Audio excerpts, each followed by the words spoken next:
If there is at least one universal truth in the Fire Emblem series, it would have to be that a war crime or two pops up now and again.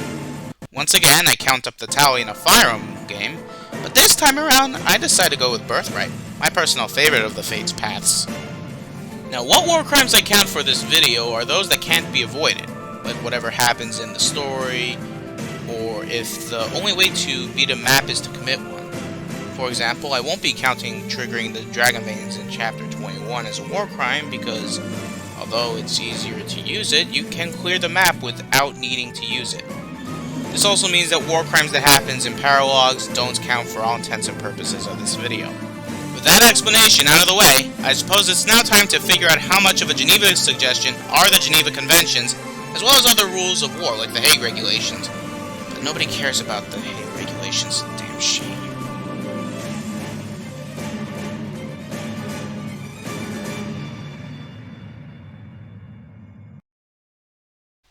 It's not until Chapter 2 that any war crimes happen, but what the first two chapters, the prologue and Chapter 1, lacked in war crimes, this chapter makes up for it in spades.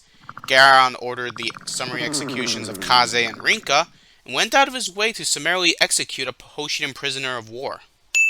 However, Leo and Xander commit perfidy against Garon to save Kaze and Rinka by Leo holding back on his magic, and Xander offering their remains to his room, where he subsequently let them go back to Hoshido.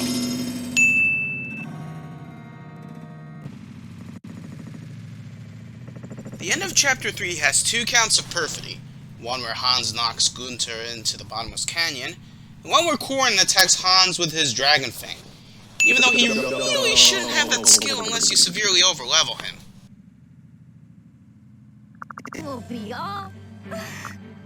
Chapter 4 has two war crimes in it, with the Faceless being a crime against peace because they can get past Mikoto's psychological defenses, which lower morale of Norians intending to invade Hoshido, attacking a civilian settlement.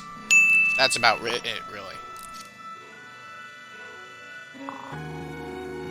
Chapter 5 has a doozy of war crimes. To start, Sumeragi exploded the Gungwari, which resulted in the destruction of civilian property. The explosion also destroys a statue of the Dawn Dragon, a cultural icon for the Hoshidans, as well as killing civilians, which included Queen Mikoto. At the end of the chapter, Corrin has a flashback of Sumeragi being killed by Garon, with the two meeting on the premise of easing tensions with their respective countries by a booby trap. This means that Garon committed perfidy in this exchange. Ryoma came to the conclusion that Garon gave Corrin Gungwari and knew he would be captured and brought to the Queen. This is a crime against peace because now that Mikoto's dead, the demoralizing barrier that was broken in Hoshido could be invaded proper now. Chapter 6 has the most pivotal moment in the game, where Corrin commits perfidy against the entire country of Nor. And while I'm at it, the ending of Chapter 7 sees Corrin threatening summary execution of the Norian commander Silas. I combine these two because it saves on time and cuts out on editing. In Chapter 8, Ego makes Wind Tribalists appear as faceless for Corrin's army, possibly vice versa, which makes a crime against peace. Additionally, you'll need to attack two unarmed medics in order to beat the chapter. While you could argue that Orochi can capture them, you still need to rough them up, even if they're not armed. And sadly, this is not FE5 where you can capture enemies who are unarmed without having to fight, so the war crime is on Corrin's hands. During the events of Chapter 9, Zola commits perfidy against Corrin's army by leading them to believe he's Izana.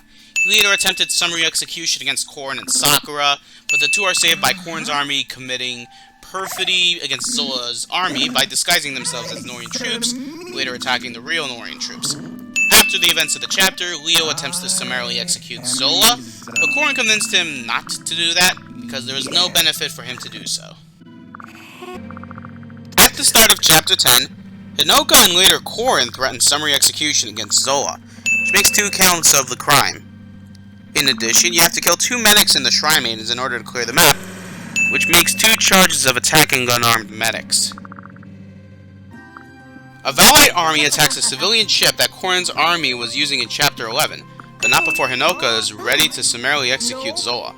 Then in Chapter 12, Zola disguises Azura to look like Layla during the performance, which is perfidy. However, he lets Garon know about it, which is perfidy against Corrin. When Zola runs over to Garon, he is summarily executed by the King of Nor.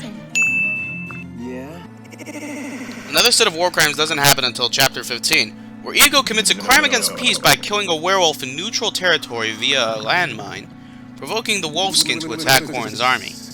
Ego using landmines in the first place that weren't marked was also a war crime. The next war crime happens at the end of Chapter 16, where Corrin threatens summary execution against Ego before Ego warps away. At the start of Chapter 17, Flora commits perfidy against Corrin's army by leading him to the Ice Village with the premise of hospitality, but leads the tribalists to attack Corrin's army instead. At the end of the map, before Flora goes up in smoke, she reveals that Garon threatens summary execution against her if she didn't make a choice between committing perfidy or letting her tribe get genocided. At the end of Chapter 18, Corrin threatens summary execution against Leo, but he backs away from it. Even if Corrin backed away from the threat, it's still a war crime to threaten summary execution.